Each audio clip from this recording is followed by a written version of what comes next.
Now let's see what changes if we increase the number of neurons from 1 to 2 while keeping the same single input x of t and single output y of t.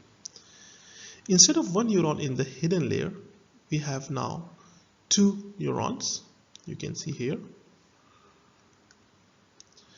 Both neurons receive the same input x of t, but each has its own weight and bias. We will study about bias in the upcoming lectures, but just want to give you a brief idea that it is a constant added to the linear combination. So to begin, what we have to do is that for the first neuron, just like previously, we have to make a linear combination. So let's say it is z1. So z1 is equal to w1 x of t for this one, right?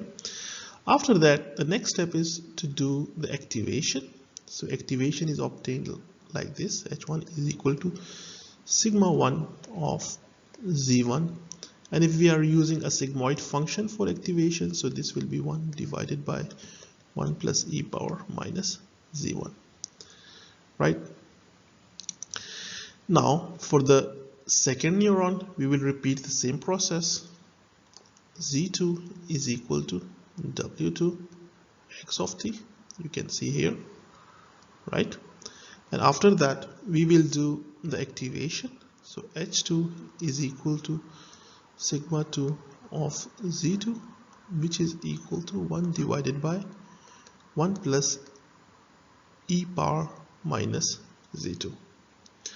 These two activated outputs are then combined at the output. Each one is multiplied by its own output weight. So we can see here we have output weight v1 for the first neuron, v2 for the second neuron, and then they are added together.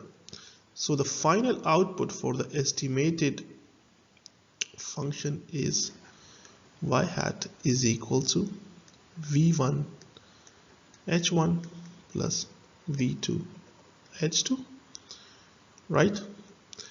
In the vectors form, we can write it like this: v1 v2 h1 h2.